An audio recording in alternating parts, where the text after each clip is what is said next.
Interface Video, in cooperation with Fairfield Federal, presents Fairfield Today. Brought to you by Fairfield Federal Savings and Loan, Fairfield Medical Center, Fair Hope Hospice and Palliative Care, the Frankie Smith Funeral Home, Fairfield County Adam H., Dagger Law, and the Fairfield County Board of Developmental Disabilities. Hello friends, and welcome to Fairfield Today. I'm Paul Jasson, your host. Thank you for joining us. We're downtown at Fairfield Federal, of course, in our spot right in the corner in the lobby.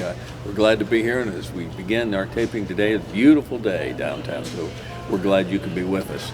We're going to start off with some interesting stuff from one of the museums we have around town. Since 2002, one of the places that opened that year, and we'll talk about my thoughts on that because they were different from how it's ended up. But the Ohio Glass Museum opened up 22 years ago, and it's still going strong. It's renovating, getting bigger. They've got programs all the time. It's just a big deal downtown, the Ohio Glass Museum. And to talk about that and all the things that they do have on, it's a pleasure to have with us Chairman of the Board for the Ohio Glass Museum, Mr. Dan Singer. Dan, welcome. Thank you. Appreciate it very much. We, of course, normally talk to Dan in the fall part of the year when the Corvette Club is coming on, but now Dan has assumed not another hat, but an additional hat as chairman of the board for the Ohio Glass Museum, and I will say this, it's a heck of a place. It really is. We're really pleased with it, and what prompted my step into this position was Mike Shook decided to step back a little bit, Sure. And I told him that I would consider this position provided that he and I continue to work together. Well, that's good. And so he's Make that staying transition. Yes, he's staying on the board, and we're working together. And just some of the things that have happened are the fact that we actually do glass demonstrations. You can actually blow a piece of glass if you wish as an ornament or a bowl or something like that, under supervision, of course. And then we also have a glass fusion studio. That's something new, huh? It is new, and it's called the Ingram Education Center. Perfect. In name of Doug Ingram. Doug he loved the Glass Museum. Yes, Good guy. Yes, sir.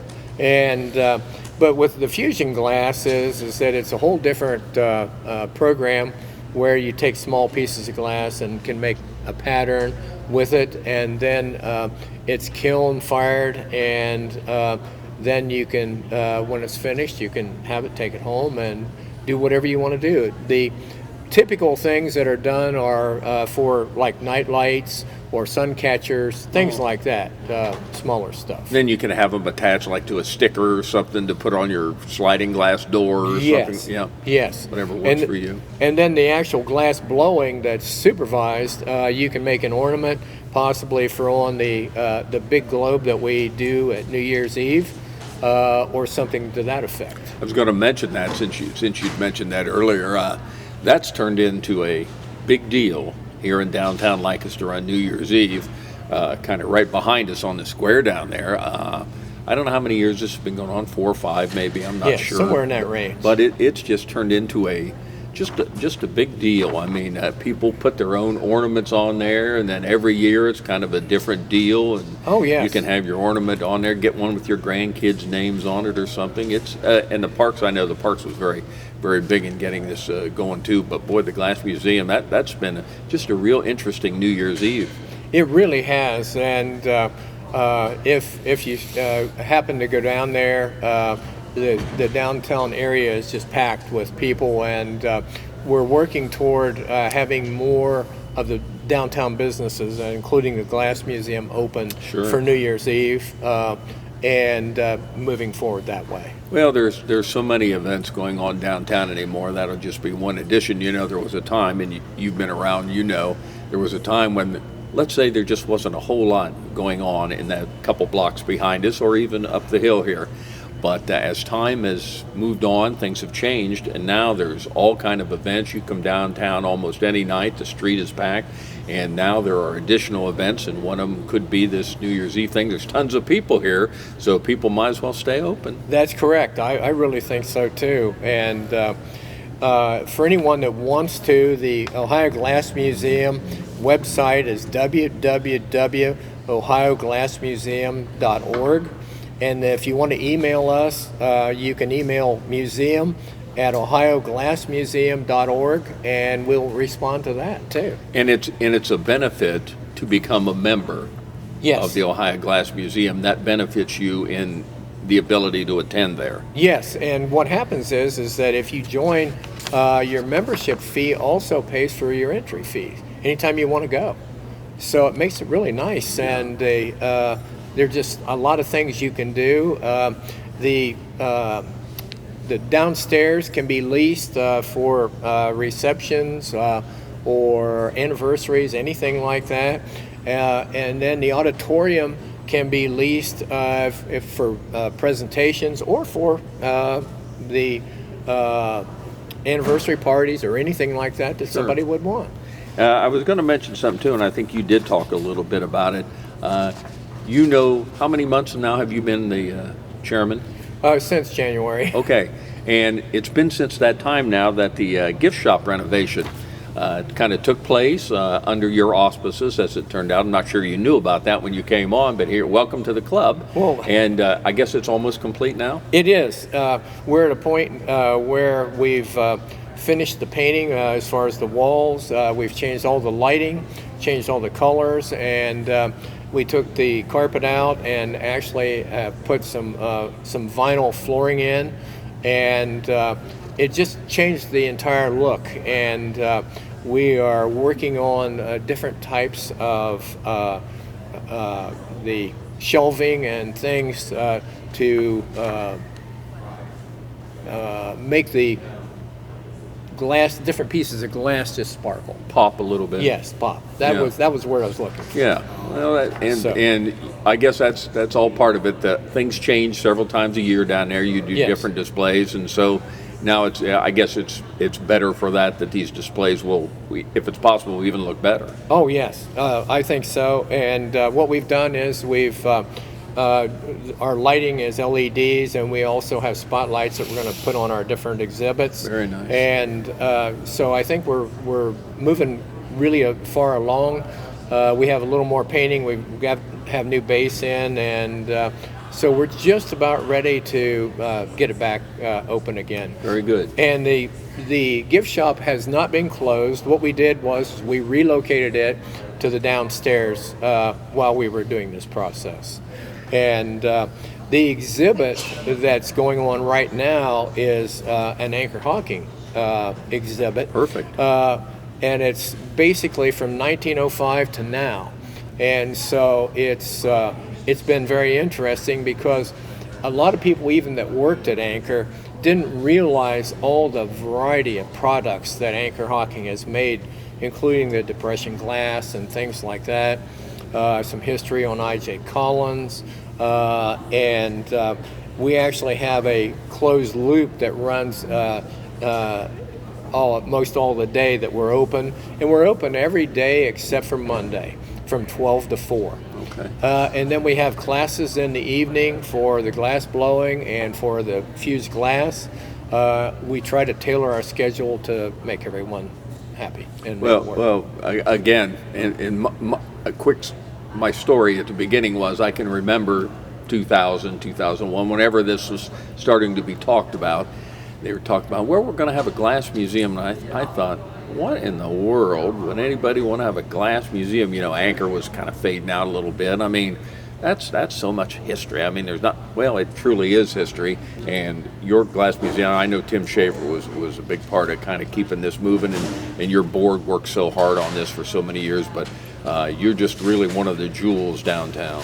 Really, I think so too. And as we started talking about things that are happening, June the 22nd, there's a gentleman by the name of Jonathan Capps, and we kind of hit on that a little bit, but he is a really renowned glass blower, art educator, and his office and home are in Columbus. Really? So he's coming in, and what we're doing is on the 22nd in the evening, we're going to have we have space for 60 people at $60 a ticket. If if they have an opportunity and want to come and see him work. But he'll be doing demonstrations for about 3 hours. Well, and again, you always have so many great displays and great moments going on. And there's something going on that it isn't necessarily a glass museum event, but it pertains to glass and things like that. It's this Netflix show that had Blown Away. That's where Caps was on, yes. I guess, right? Yes. But you've got right up your alley. You've got the Great Race coming through here. Tell us about all this. Well, on the Saturday the 22nd, the Great Race is actually coming through here, and they are going to stop for lunch. And fortunately, we've worked with the Old Car Club, the Corvette Club, and the Tractor Club. So they'll all be helping with traffic. And the interesting thing is that the cars that are in that Great Race are not allowed to be off the street. So they have to be on the street, and the drivers can park them and then get out to eat or whatever they want to do. And But they're going to be highly visible. Yes, they will. They'll be very visible, and it's just kind of really exciting. And what they're going to do is they're going to do lunch here, and then they'll caravan on to Marietta, Nice. and they're going to spend the night in Marietta. So it's just an interesting group of things that are happening that weekend. And I know there's things that, it's kind of all tied into the Glass Museum, that it is glassware. The Gay Fad Boys across the street, they've Yes. got some barware themed stuff coming up, and I know you guys kind of work together. Oh yes, and it's called the Bottoms Up Mid-Century Modern Barware, and there are people coming in from a variety of different places around the country to view and buy that type of glassware, and so the Glass Museum, we will be featuring all of the different mid-century modern barware that we have in our archives. So it'll be out so that people can see it. So, and we're really pushing to have our gift shop back open by then. So we'll keep our fingers crossed. Fingers crossed for that. Yes. So the website again is ohioglassmuseum.org. Yes. The website is www.ohioglassmuseum.org. Okay. And then if you want to email with any questions, it's museum@ohioglassmuseum.org. Now, Dan Singer's been with us. He's the chairman of the board for the Ohio Glass Museum. It'll be a fun year. Got a lot going on, a lot starting, a lot ending, a lot of displays coming up. The Great Race coming through here for long. So buckle up. It's going to be a big ride. And I always have to plug the Corvette show. That's September 8th this year. Mark it down, September 8th. Yes. Dan, thanks for joining us. Thank you. Appreciate it. Dan Singer with the Ohio Glass Museum. We'll be back in just a moment. The staff that have been here know what it takes. They've been on the other side. They see what it takes to make someone comfortable, to make the family comfortable, and really what kind of support they need. And so I think that's what really makes Fairhope what it is. I want a doctor who listens to me. From primary care to specialty medicine, we put your needs first by treating you like a person, not a number. Our primary care team will help you identify your healthcare needs and set goals for success, regardless of where you are in your wellness journey. We care for patients of all ages, with offices that are close to you. Whatever you're searching for, you can find it at Fairfield Medical Center. The reason why I do what I do is I love helping people, and I really love to work on understanding and striving to improve the lives of the people in our community. Being in Fairfield County is having a network of people around you. I am driven by my belief that every individual deserves an opportunity to achieve mental and emotional balance, and I'm very passionate about contributing to that process. Community, connections, collaboration. The Fairfield County Way.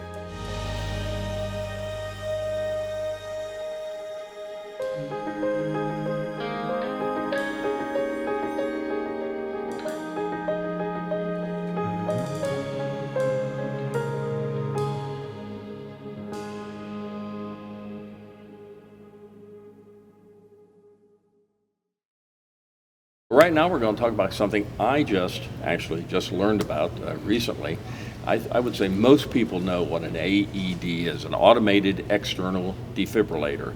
And that's a big term for a box that you usually see in a business that's sitting in a square that's mounted on a wall, and it's got a big emergency sign over it where people can use it. And maybe even some of you have had the opportunity to use it.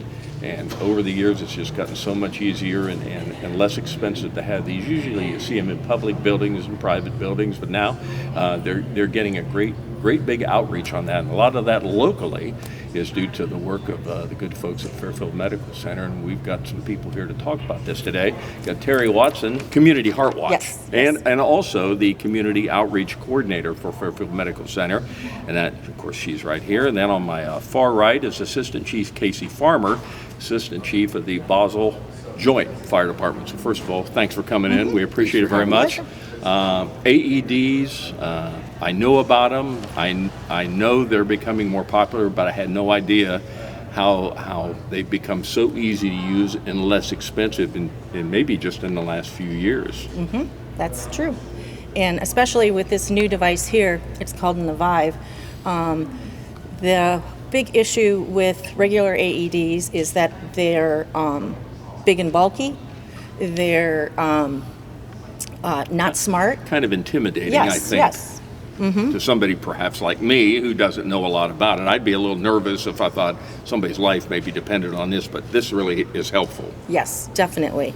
And they're also, traditional AEDs are also very expensive, several $1,000s, and they're not connected. We have smart TVs, we have smart homes, but we don't have smart AEDs until this one came out. And so it addressed a lot of the issues with AEDs.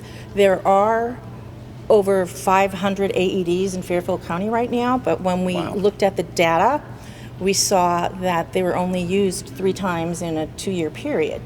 And part of the reason is if I have an AED, like there's one right here at the bank, if there would be a cardiac arrest out on the street or at the next door business or at the festival, there's no way for the people here to know that that happened until the EMS arrives, and by then it's a moot point. So with this device, it's smart, it's connected, it has Wi-Fi, GPS, Bluetooth, and cellular connections. Wow. And so it will, now that we have a critical mass of them in the market, we have about 150, we're going to interface with 911. So then when 911 gets a call, they will see on their console where the closest AEDs are. And even if I have mine driving in my car past the scene, it will know where I am, and the dispatcher will alert the nearby devices. They kind of wake up and say, cardiac arrest nearby, can you take me to the scene? And if you can press yes or no, and if you press yes, it'll give you a map and directions of how to get there. Chief, this to me sounds amazing. I mean, the technology here, something, and I guess that's the way technology is, something that does so much more than it did 5 years ago, so much less expensive, and I guess from your standpoint, as somebody on a fire department and a paramedic dealing with this is just right up your alley. It is. We're talking, time is tissue, seconds matter, and, the amount of time that it takes any fire department or EMS department to respond to a cardiac arrest. In Fairfield County, we do a pretty good job. We're talking 4-8 minutes for a response. Well, 4 minutes without oxygen to your brain and your heart is a long time. So, the focus of this group is not only get the AEDs there, because that's how you're going to restart somebody's heart, but then also concentrating on teaching people how to do CPR and do adequate and good CPR for that period of time that it takes for fire and EMS to arrive to help that. And I would say you probably have data to show that if an AED device is required and there's one immediately available, that makes a huge difference on the outcome of this situation. Absolutely, and I believe the data is somewhere in like every minute that an AED is not used, your chances of survival decrease by like 10% for every minute. So you've got to get these devices to somebody along with the CPR quickly. Yeah. Now, go ahead. Overall survival from cardiac arrest is only about 10%. But if you do CPR, chest compressions immediately, it goes up to 30%. And if you use an AED within 3 minutes, it'll go up to 100%. And in a lot of cases, to 80%, in a lot of cases, 100%. So if you had your druthers with your group in the hospital, you're now trying to get these, not only into businesses, into government offices, which for the most part they're already in a lot of government, like you say here at the bank. Most public places have now, but your job, I think, is to get them into perhaps schools and maybe even into homes. Well, schools are pretty well covered. Sure. Some of our members of Community Heart Watch are at the school, and so they've worked very hard to get them, and we also do a school accreditation program, which we'll talk about later. But the AEDs that are in the county are all in public places. Yeah. And 80% of cardiac arrests occur in a home.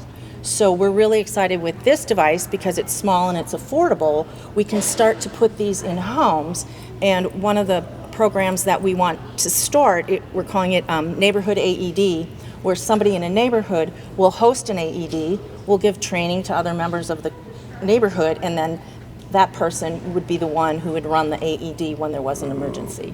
So this accreditation, this is let's just talk about that for a second. This is something that you're trying to enhance and grow?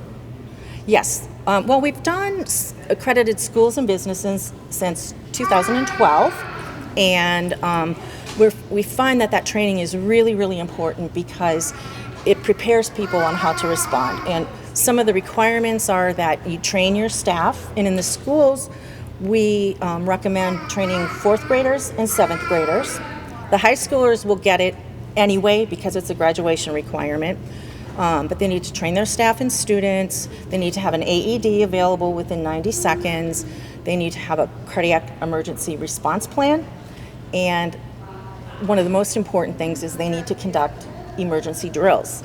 For example, in a school, they conduct fire drills and active shooter drills, tornado drills, but not cardiac arrest drills. And they're more likely to have a cardiac arrest, either a student, a teacher, a spectator, a referee, than they are those other things. So we have them do quarterly drills where it's a surprise, staff don't know it's coming, they'll throw a mannequin on the ground and watch and see what they did right, what they can learn from it, and so forth. And that really prepares them when that emergency happens, when anxiety is high, they have a comfort that they know what they need to do and how to respond. So it's a really neat program. And Chief Farmer, we were talking before we went on about I didn't even know this existed. You have a little thing you can take out in the neighborhood, and it's very helpful. And I guess just over the past weekend, it was in big use at the COPS event. Right. Yeah. So the Community Heart Watch group has a mobile training trailer, and the trailer was put together by the Community Heart Watch group along with donations to get the trailer up and running, and it has a lot of technology to it that with videos and stuff, but then the mannequins are what we call feedback mannequins. So they actually have lights on the shoulder so you can tell if you're doing CPR correctly.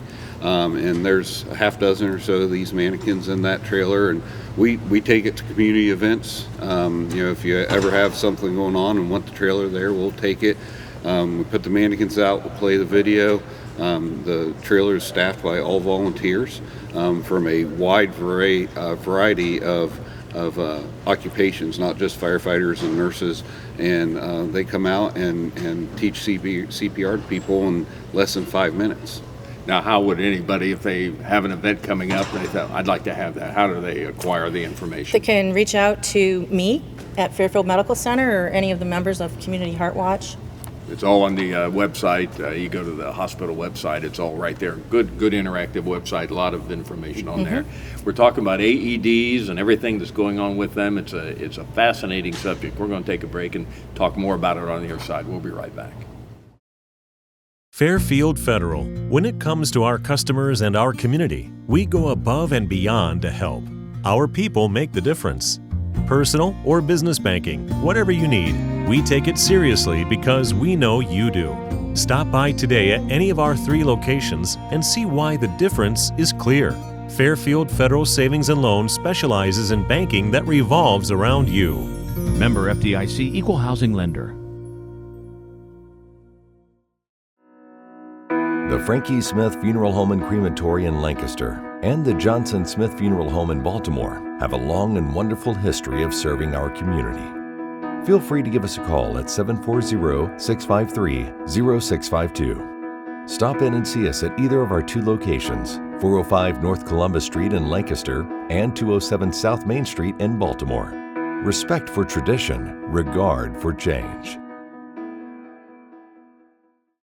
We're back talking about AEDs, automatic external defibrillator devices, and we've got a little change in personnel here. We've got Chief Brad Smith with us, Chief of Greenfield Township. Thanks for joining us. Thank you. And we were talking about, just before we came back, about some things and about recognizing what kind of event would require, and that's important to know. Absolutely. I think the biggest thing is recognizing a cardiac arrest that's actually going to happen by seeing somebody come up to somebody and saying, and recognizing that they're not breathing, or they may have it's what we call agonal breathing, where it's almost like a fish, kind of a guppy breathe.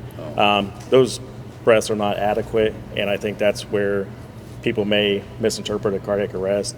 But the most important thing is getting an AED out there, putting that AED on that person, and letting the device actually recognize if it needs to be shocked or not. So that's where it's a pivotal moment for everybody to use this AED when in doubt. So, sure. Chief Farmer, we were talking about that, and I suppose we were talking about the training with your device that you take out to the people. They can see it. Part of that training probably includes how to recognize what event is an AED required event. Yeah, absolutely, and that's kind of where the training starts, is recognition, calling 911, and getting help started. And then we've had a couple incidents where people were not sure about, should I do CPR, because they had this agonal breathing. And the big thing is recognizing they don't look right, something's not right. Call 911. Even if they do have this agonal respirations, you need to start CPR. Sure. Because it's not adequate. And then the other focus is on start the CPR. You don't have to wait till one of these devices are there. Actually, we promote people get started with doing hands-only CPR. That we don't teach breathing in somebody else's mouth anymore. It's just doing compressions. Okay. And doing them at a rate sufficient to move blood around the body. And then when this device gets here, somebody hooks it up while you're doing CPR. You take your hands off when the machine tells you to take your hands off. It does its thing, and then you put your hands back on and start doing compressions again. And I would say that you could tell us certainly instances where having this device right near where this event is occurring, it's truly made a difference. I say absolutely. I think just in recent events, we've had a lot of saves just from the quick actions of people doing the compressions, getting the AED on that person, and the survivability rate has increased tenfold. So I think that's where it's important to have everything kind of line up perfectly, and that's where we've had these success stories from. Now, I'm sorry, go ahead. Well, just a case in point, the staff at the Reunion Middle School, they had to utilize a device that they've had for some time, 10 years I believe is what they had it, that it wasn't used, and the need arose one evening, and they reacted. They'd been trained through Community Heart Watch people, and they utilized their device and saved somebody. Now, we talked about, you have the trailer you take out, you train people to do this, so these people are somewhat trained in the event if this occurred, but this is a kind of device, as I understand it, that if you never had this training, it's going to coach you through this. Oh, absolutely. And I think the benefit of our county alone with the 911 system, we have dispatchers that are also trained to educate it. So not only do we have the AED that can walk you through it, but you also have the 911 system and the dispatchers that have also been able to coach people through these events and help keep everybody calm and go step by step. So I think overall we have a good dynamic here in Fairfield County. Well, it's great work. I'm glad I learned a little bit about this prior, but you guys have so much information to share. I would encourage you, if anybody wants to get their trailer out there and learn these devices, they can get a hold of anybody on the board, or they can contact Fairfield Medical Center. Teri Watson, her group there at Fairfield Medical Center can help on that. Sounds like this is something that's really needed in the community. Absolutely. Yeah, so congratulations for all you do. Yeah, thank you. Anything else you want to add before we cut out? I don't You think good? so. No, Yeah. if you need a training or interested in getting a device, these devices are relatively inexpensive. They're a lease for $350 a year. Yeah. It's about $1 a day, and we can get you in contact with. We actually go through Teri Watson to get the device and get it all registered and stuff. And I would say that Liberty Union would be an example of that's money well spent. You Absolutely. don't use it for 10 years, Yeah. one time. One time's enough. It didn't matter what that cost was, Right. it was worth Yeah. it. Well, Yeah. thanks for what you fellas do. Here joining us today, Chief Brad Smith with Greenfield Township and Assistant Chief Kacey Farmer with the Basil Joint Fire Department. Thanks for what you do. I want to thank Teri Watson for joining us too from Fairfield Medical Center. Kind of clued us into all this. It's a great program. We hope you can get involved in it if it suits your needs, and it sounds like it may suit many needs. Thanks for joining us on Fairfield Today. Interface Video, in cooperation with Fairfield Federal, presents Fairfield Today. Brought to you by Fairfield Federal Savings and Loan, Fairfield Medical Center, Fair Hope Hospice and Palliative Care, the Frankie Smith Funeral Home, Fairfield County Adam H., Dagger Law, and the Fairfield County Board of Developmental Disabilities.